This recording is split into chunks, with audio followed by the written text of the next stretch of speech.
Okay, welcome back students to Blueprint Digital. This is your own Shalini ma'am. So we have started with the chapter Heredity and Evolution in the last video, in my first video, जिसमें हमने heredity, evolution, genetics, variations क्या होती हैं, variation के causes क्या होते हैं और उसकी इंपॉर्टेंस क्या होती है, ये सब हमने पढ़ा। जीन्स के बारे में आपको बेसिक इंट्रोडक्शन दिया, क्रोमोसोम्स के बारे में और एलीली के बारे में, ठीक है। अब इस वीडियो में हम पढ़ेंगे मेंडल के एक्सपेरिमेंट के बारे में और मेंडल के फर्स्ट लॉ के बारे में, ठीक है। अब सबसे पहले बात करते हैं मेंडल जी थे कौन, ठीक है। तो Mendel is known as the father of genetics. ये बहुत इंपॉर्टेंट चीज़ है जानने वाली। साइंस की फील्ड में, बायोलॉजी की फील्ड में बहुत सारे अच्छे साइंटिस्ट हुए हैं जिन्होंने बहुत सारा वर्क किया है और उनमें से एक बहुत इंपॉर्टेंट रोल प्ले करते हैं जॉर्ज मेंडल। इन्हें फादर ऑफ जेनेटिक्स की कहा जाता है क्योंकि इन्होंने हमारे को ऐसे बहुत सारी बेसिक लॉज दिए, बहुत सारी बेसिक बातें बताई जो आज भी जो मॉडर्न जेनेटिक्स है जिसके ऊपर इतनी स्टडी हो रही है। अब आप कोविड के टाइम पे कोरोना वायरस के ऊपर क्या है, उसके आरएनए के ऊपर स्टडी होती है। वायरस है, वायरस के अंदर डीएनए तो होता नहीं है, तो वायरस में क्या होता है, आरएनए होता है। तो आरएनए ही रेप्लिकेट करता है अपना, तो वो भी किसी से है, माइक्रोबायोलॉजी का ही तो पार्ट है, जेनेटिक्स का ही तो पार्ट है, आरएनए डीएनए सब उसी का तो पार्ट है। तो जो बेस हमारे को दिया गया, जो जहाँ से स्टडी स्टार्ट हुई, वो किसकी थी, दी हुई जॉर्ज मेंडल की, जिन्होंने हमारे को बेसिक कॉन्सेप्ट्स बताए, ठीक है। तो therefore he is known as the father of genetics. अब इन्होंने एक्सपेरिमेंट्स कौन से परफॉर्म किए, काम तो बहुत किया जेनेटिक्स के ऊपर, बट आपको जो आपके सिलेबस में जो इंपॉर्टेंट चीज़ें आपको पढ़ने वाली हैं वो मैं उस पर आती हूँ। He performed various experiments on sweet pea। सबसे इंपॉर्टेंट चीज़ ये ध्यान रखिएगा, स्वीट पी प्लांट के ऊपर इन्होंने बहुत सारे एक्सपेरिमेंट किए। क्यों स्वीट पी प्लांट को चूज किया ये भी हम इसके बारे में डिस्कस करेंगे, बट सबसे पहली चीज़ है कि स्वीट पी प्लांट के ऊपर इन्होंने बहुत सारे एक्सपेरिमेंट्स किए और स्वीट पी प्लांट का साइंटिफिक नेम होता है पाइसम सेटिवम, ठीक है। तो पी कैपिटल से लिखना है, सेटिवम स्मॉल से लिखना है, ठीक है। तो अब उसके बाद ये इसका साइंटिफिक नेम आपको मालूम होना चाहिए। अब बात आती है कि उन्होंने पी प्लांट को ही क्यों चूज किया इस चीज़ के लिए, ठीक है। तो ये कुछ इंपॉर्टेंट पॉइंट्स है, ये क्वेश्चन भी बहुत इंपॉर्टेंट है, इसे 4 मार्क कर लीजिए। एक तो ये कि इसका साइंटिफिक नेम क्या होता है, प्लांट कौन सा चूज किया, ठीक है। एमसीक्यूज में आ सकता है, 1 वर्ड में आ सकता है, और क्यों चूज किया ये भी आपको मालूम होना चाहिए। अब रीजन क्या है सेलेक्टिंग द पी प्लांट। सबसे पहला रीजन है reproduction cycle is very short. इसकी रिप्रोडक्शन साइकिल बहुत छोटी है, ठीक है भाई। अगर रिप्रोडक्शन साइकिल छोटी है तो उससे क्या फायदा होगा, आप ये कहेंगे। रिप्रोडक्शन साइकिल छोटी होने की वजह से क्या है, फटाफट हमारे को रिजल्ट्स पता चल जाते हैं। भाई आज हमने क्रॉस कराया, जितनी जल्दी हमारे को रिजल्ट पता चलेंगे कि जो ऑफस्प्रिंग्स आए हैं वो ऐसे हैं, तो हम उनके बारे में जल्दी जान पाएंगे। अब अगर सालों लग रहे हैं रिप्रोड्यूस करने में तो हमारे को रिजल्ट बहुत देर में पता चलेगी और हमारी जो स्टडी है वो हार्ड हो जाएगी। तो रिप्रोडक्शन साइकिल जितनी छोटी होगी उतनी आसानी से हमारे को रिजल्ट्स पता चलेंगे, ठीक है ना। तो पी प्लांट की रिप्रोडक्शन साइकिल जो थी वो बहुत छोटी है, तो इस वजह से ये इन्होंने पी प्लांट को चूज किया। भाई जल्दी मेरे को रिजल्ट पता चलेंगे। आज मैंने 2 डिफरेंट स्पीशीज को, 2 डिफरेंट कैरेक्टर्स को आपस में फ्यूज कराया, फर्टिलाइज कराया और मेरे को रिजल्ट पता चल गए कि क्या निकल कर आया, ठीक है। This is the first important reason. Second, he found many contrasting character. Contrasting का मतलब क्या है, ऑपोजिट कैरेक्टर। सेम प्लांट के अंदर उन्हें बहुत सारे ऑपोजिट कैरेक्टर्स मिले, ठीक है। अब जैसे कि ऑपोजिट कैरेक्टर कैसे मिले, सीड की शेप, सीड जो थी उसकी शेप राउंड भी और रिंकल्ड भी, ठीक है। सीड का कलर येलो भी ग्रीन भी, कुछ मटर के दाने ग्रीन होते हैं, कुछ येलो होते हैं, ठीक है। फ्लावर का कलर, उसका जो फ्लावर था वो भी डिफरेंट कलर में मिला। फ्लावर की पोजीशन एरियल है, एक्शेल है, ठीक है। पॉड जो छिलका होता है, ठीक है, उसका कलर भी डिफरेंट मिला, कहीं पर येलो कहीं पर ग्रीन। पॉड की शेप, ठीक है, वो भी कैसी है।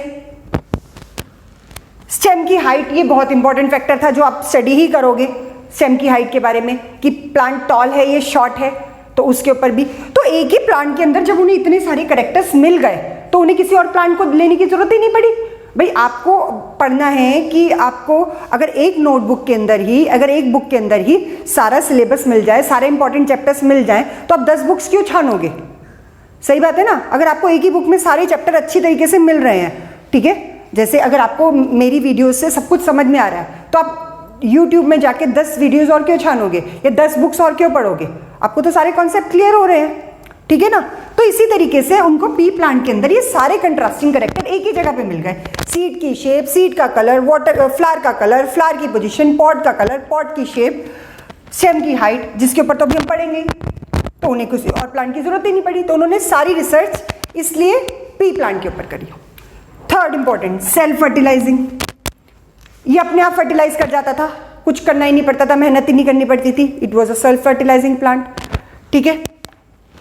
सेल्फ फर्टिलाइजेशन और क्रॉस फर्टिलाइजेशन हम लोगों ने पिछले चैप्टर में पढ़ा था कि सेम प्लांट के सेम फ्लावर के अंदर जब फर्टिलाइजेशन होता है, ठीक है ना, एंथर से पॉलन ग्रेन जाते हैं, ठीक है, सिग्मा के ऊपर, तो सेम प्लांट के सेम फ्लावर के ऊपर या सेम प्लांट के दूसरे फ्लावर के ऊपर, तो इससे सेल्फ फर्टिलाइजेशन शो करता है।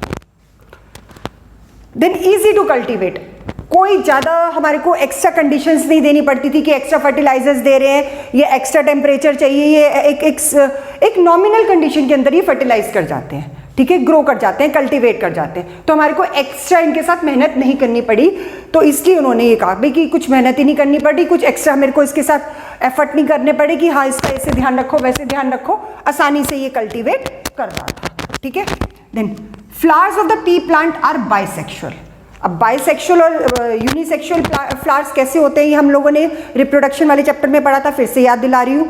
अगर सेम फ्लावर के अंदर दोनों ऑर्गन्स पाए जाते हैं, यानी मेल रिप्रोडक्टिव ऑर्गन भी और फीमेल रिप्रोडक्टिव ऑर्गन भी, तब हम उसे कहते हैं बाइसेक्सुअल, ठीक है।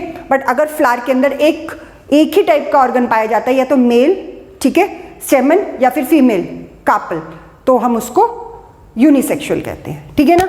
वो तो पी प्लांट जो था वो बाइसेक्सुअल था, यानी कि मेल और female reproductive part same flower के अंदर पाए जाते हैं, तो इसलिए उन्होंने इसको चूज किया। So these are the important reason why he selected, and very important reason.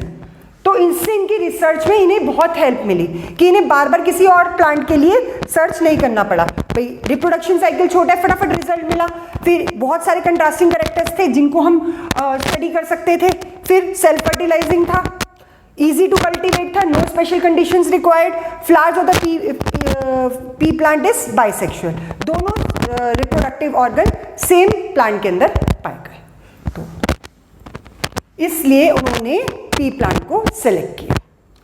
अब हम बात करते हैं इनके लॉज की। तो इस वीडियो में हम इनका पहला लॉ पढ़ेंगे जिसे कहते हैं लॉ ऑफ डोमिनेंस। आइए देखते हैं लॉ ऑफ डोमिनेंस क्या है। ओके स्टूडेंट्स, आप लोगों को ये तो समझ में आ गया होगा कि मेंडल ने पी प्लांट क्यों चूज किया, ठीक है, हमने अभी सब कुछ डिस्कस किया। अब हम बात करते हैं कि मेंडल्स के लॉ कौन कौन से थे। मेंडल ने 3 इंपॉर्टेंट लॉज दिए थे, उसमें से सबसे इंपॉर्टेंट लॉ था लॉ ऑफ डोमिनेंस। इसको समझिएगा पहले, फिर इसके बारे में बात करेंगे।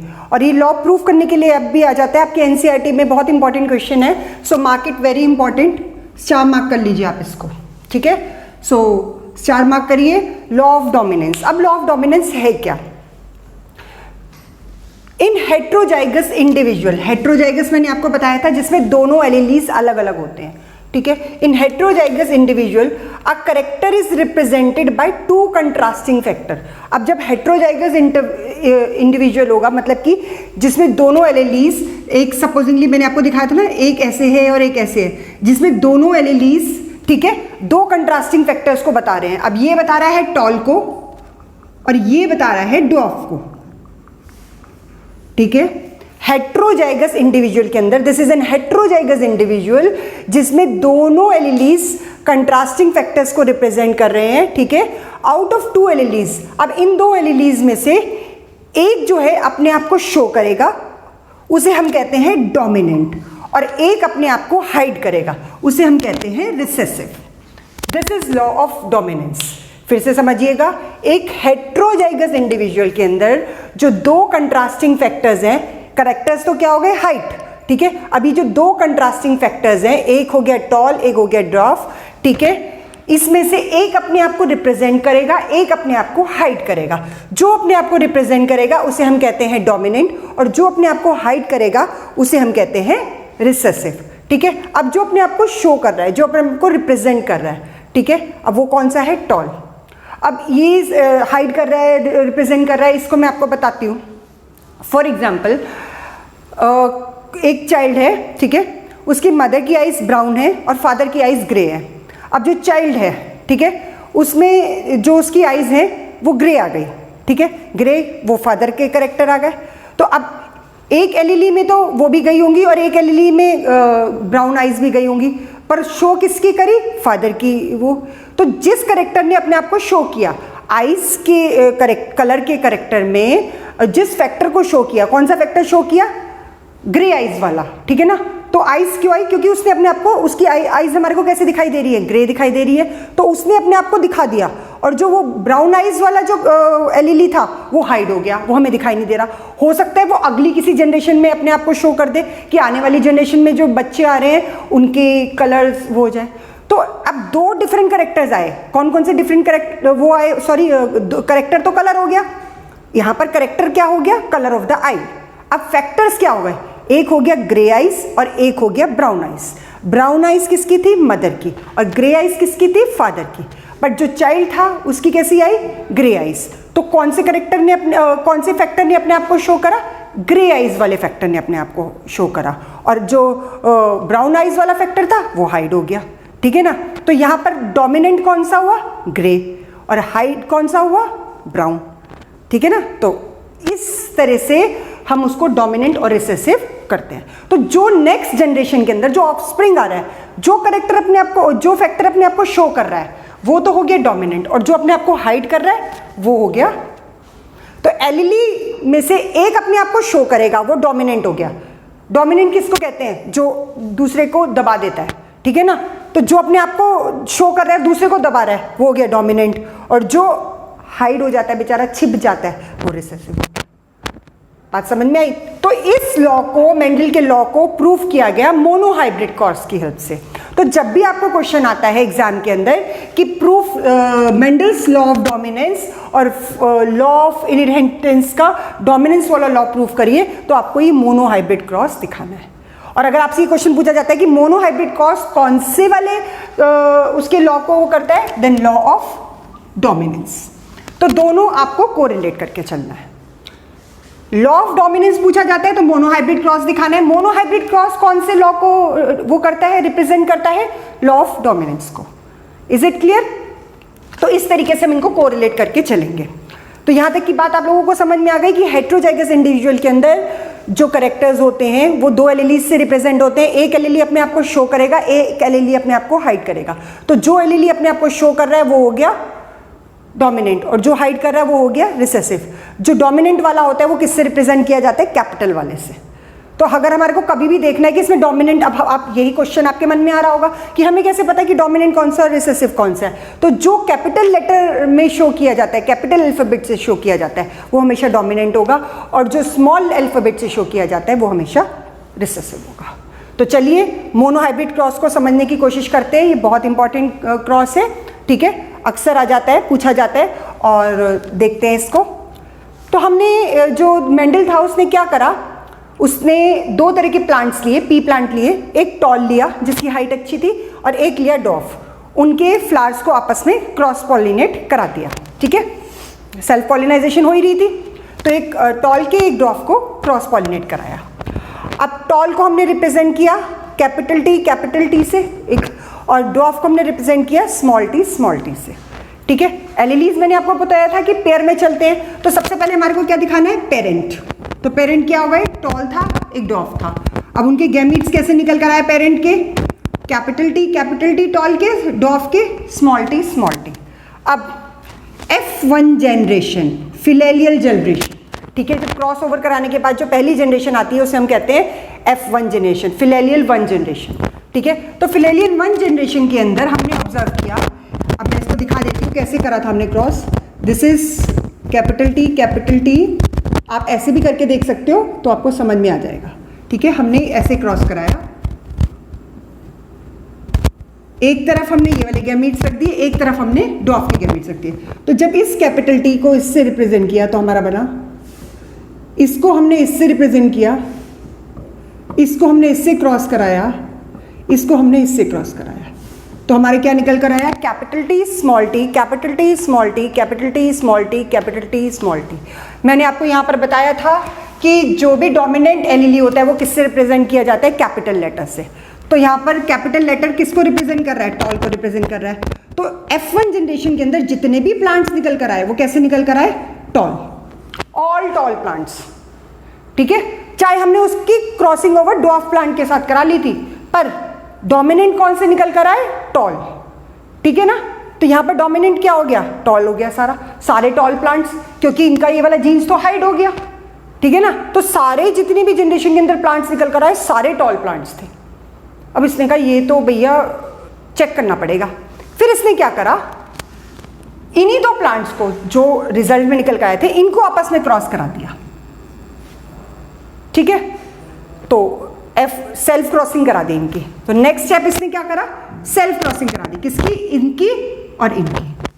तो capital T small t, capital T small t, तो दोनों एलिलीज हेट्रोजाइगस ले लिए इन्होंने, ठीक है। यहां पर दोनों क्या थे? होमोजाइगस। अब गैमीट्स बने, इसका गैमीट कैपिटल T, इसका small t, capital T small t। तो ये तो गैमीट्स निकल कर आए इनके। अब इनकी फिर से आगे से क्रॉसिंग ओवर कराई, इस कैपिटल T को इस कैपिटल T के साथ, ये इसको इसके साथ, ये इसको इसके साथ, ये और स्मॉल t स्मॉल t। अब F2 जनरेशन के अंदर, F2 जनरेशन, LL2 जनरेशन के अंदर ऑब्जर्व किया गया, ये दोनों जब हैं होमोजाइगस तो ये तो टॉल है। मैंने बोला था आपको कैपिटल लेटर वाले अल्फाबेट्स को चेक करते हैं, ये भी टॉल है, ये भी टॉल है, और ये दोनों ड्वार्फ निकल कर आए, ठीक है। कैसे चेक करना होता है ये भी समझिएगा। दोनों कैपिटल्स में, यानी कि दोनों टी, कैपिटल टी किसको रिप्रेजेंट कर रहे हैं? टॉल को। तो ये टॉल हो गया, एक कैपिटल टी एक स्मॉल टी, एक कैपिटल टी एक स्मॉल टी, और दो ड्वार्फ हो गए, ठीक है ना। तो इस तरीके से इस जनरेशन के अंदर 3 तो टॉल प्लांट्स थे, एक ड्वार्फ था। ये हमारे को दिखाई दिया, क्योंकि ये तो हाइड हो गई, रिसेसिव हो गए। हम किसको चेक करते हैं? जो कैपिटल में होता है, ठीक है, जो कैपिटल अल्फाबेट में होता है। तो ये हो गया 3:1 का ratio. This is phenotypic ratio. अभी फिनोटाइपिक और जीनोटाइपिक रेशियो क्या है? जीनोटाइपिक रेशियो निकल कर आया 1:2:1, और फिनोटाइपिक रेशियो था 3:1। अब ये क्या है भाई चीज़ है? भाई ये रेशियो अलग, ये रेशियो अलग। पहले ये समझते हैं कि फिनोटाइपिक रेशियो क्या और जीनोटाइपिक रेशियो क्या। आपसे एग्जाम में ऐसे पूछा जाएगा, give the phenotypic ratio of monohybrid cross, give the genotypic ratio of monohybrid cross, आपसे ऐसा पूछा जाएगा। तो आपको उसके लिए क्या करना है? जीनोटाइपिक रेशियो क्या होता है पहले ये समझिए, और phenotypic ratio genetic composition of the individual, जो जीन्स के अंदर जाते हैं, ठीक है, उसे हम कहते हैं जीनोटाइपिक रेशियो। और फिनोटाइपिक रेशियो क्या होता है? Visible traits of the individual. Visible मतलब जो हमारे को दिखाई दे रहे हैं। अब हमारे को इसके अंदर क्या दिखाई दे रहे हैं? 3 टॉल प्लांट्स दिखाई दे रहे हैं, 1 2 3। तो जो चीज हमारे को दिखाई देती है, ठीक है, वो हो गई हमारी फिनोटाइपिक रेशियो। तो हमारे को 3 टॉल प्लांट और एक ड्वार्फ प्लांट दिखाई दे रहा है, तो ये तो बन गया हमारा phenotypic ratio. Visible traits of an individual, जो विजिबल है हमारे को, जो हमारे को दिखाई दे रहे हैं, ठीक है ना, तो that is phenotypic ratio. Genotypic ratio होता है जो जीन्स के अंदर चले जाते हैं। अब जीन्स के अंदर आप क्या कहेंगे? जीन्स के अंदर क्यों भाई? इसके अंदर मैंने आपको बोला था हमारे को चेक कैसे करना कि कौन सा डोमिनेंट है। डोमिनेंट हम चेक करेंगे कैपिटल वाले लेटर से। तो इसमें दोनों कैपिटल क्या है? टॉल। तो ये तो टॉल हो ही गया। अब ये प्योर नहीं है बट है तो कैपिटल में टॉल ही, तो ये हमारा टॉली प्लांट कहलाएगा, ये भी हमारा टॉल प्लांट कहलाएगा, और ये डॉफ। ये तो फिनोटाइपिक रेशियो आपको समझ में आ गया। अब जीनोटाइपिक रेशियो में हम देखेंगे, ये हमारा प्योर टॉल है, होमोजाइगस, ये हमारा प्योर डॉफ है, और ये दोनों हमारे हेट्रोजाइगस एलिलीज है। तो एक होमोजाइगस प्योर टॉल, 2 हेट्रोजाइगस एलिलीज है, तो वो भी टॉल, पर जीन्स के अंदर तो हेट्रोजाइगस गए ना, कि उसके अंदर जीन्स है डॉफ के भी, और ये हो गए हमारे प्योर होमोजाइगस डॉफ प्लांट। तो ये जीन्स के अंदर जो जाता है रेशो, वो होता है हमारा जीनोटाइपिक रेशियो। भाई इसके अंदर ये टॉल है, प्योर टॉल है और होमोजाइगस है, और ये प्योर डॉफ है, होमोजाइगस है। बट ये जो 2 का जो रेशियो आया वो किसके लिए आया? हेट्रोजाइगस एलिलीज के लिए, जो प्योर नहीं है, ना तो प्योर टॉल है ना प्योर डॉफ है, ठीक है। बट इसके अंदर टॉल अपने आप को डोमिनेट कर रहा है, दिखा रहा है, इसलिए हमने इसको टॉल की कैटेगरी में रखा है। पर वो फिनोटाइपिक रेशियो में बताएंगे हमारे को, क्योंकि दिखाई दे रहा है। पर जीन्स में तो गए, ये हमारे साथ भी होता है, हमारे जो करेक्टर्स दिखाई दे रहे हैं हमारी आने वाली जनरेशन में हो सकता है जो अभी हाइड है हमारी बॉडी के अंदर, हमारी फिजिकली हमारे को दिखाई नहीं दे रहे, वो बाद में जाके दिखाई देते हैं। कभी कभी कहते नहीं अपने ग्रैंड पेरेंट्स से मिलता है। अब बीच में तो पेरेंट्स भी आए, तो ग्रैंड पेरेंट्स वाले जीन बच्चे तक कैसे पहुंचे? क्योंकि वो पेरेंट के अंदर हाइड हो गए, ठीक है ना, रिसेसिव हो गए। तो जीन्स कौन से रिप्रेजेंट करेंगे? फिजिकल अपीयरेंस में हमारे को कौन से दिखाई देंगे? जो डोमिनेंट होंगे, और उन डोमिनेंट जीन्स को हम कहते हैं फिनोटाइपिक रेशियो के अंदर कैलकुलेट करते हैं। तो मेंडल ने बहुत इंपॉर्टेंट हमारे को चीज समझाई कि जरूरी नहीं है कि जो जीन्स हमारे उसके अंदर हाइड हो गए हैं, जो रिसेसिव है, वो आगे अपने आप को रिप्रेजेंट नहीं करेंगे। And this is the reason why आप लोगों के फीचर्स जो होते हैं जरूरी नहीं होते पेरेंट्स से भी मिले, आपके ग्रैंड पेरेंट्स से, ग्रैंड मदर से, ग्रैंड फादर से, आपकी मौसी से, चाचा से, किसी से भी मिल सकते हैं, क्योंकि वो वाले फीचर्स उनके अंदर डोमिनेंट है और आपके अंदर भी डोमिनेंट हो गए। बट कुछ फीचर्स आपके अंदर हाइड है, हो सकता है आपकी आने वाली जनरेशन में वो अपने आप को शो करे, they will become dominant over there, ठीक है। तो अपने आप को प्योर फॉर्म में जब दिखाएंगे, जैसे यहाँ पर इसने टॉल को दिखाया, यहाँ पर भी हमें टॉल दिख रहा है, यहाँ पे भी टॉल दिख रहा है, ये टॉल दिख रहा है, तो यहाँ पर ये डोमिनेंट है भाई, ये तो होमोजाइगस है, बट यहाँ पर ये हेट्रोजाइगस है। हेट्रोजाइगस होने की वजह से इसके अंदर आप ये देख रहे हो ना, स्मॉल टी किसको रिप्रेजेंट कर रहा है? ड्वार्फ। ड्वार्फ के कैरेक्टर भी है, तो इस प्लांट के अंदर ड्वार्फ के कैरेक्टर भी चले गए। हो सकता है आने वाली जनरेशन में ड्वार्फ प्लांट्स निकल कर आ जाए प्योर।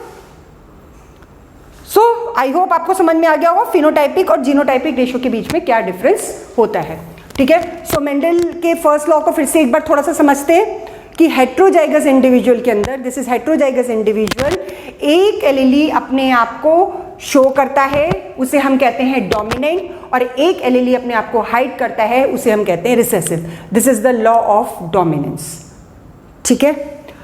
तो लॉ ऑफ डोमिनेंस हम किससे शो करते हैं? मोनोहाइब्रिड क्रॉस से। तो मोनोहाइब्रिड क्रॉस के अंदर पेरेंट्स और गैमीट्स होते हैं। पेरेंट्स हमने लिए tall and dwarf, gametes capital T small T, ठीक है। F1 जनरेशन कैपिटल टी, फिर हमने ऑल टॉल प्लांट्स लिए, फिर सेल्फ क्रॉसिंग कराई इनकी, ठीक है। सेल्फ क्रॉसिंग किसकी कराई? इन दोनों प्लांट्स की। जब सेल्फ क्रॉसिंग कराई तो हमारे ये गैमीट्स निकल कर आए कैपिटल टी स्मॉल टी।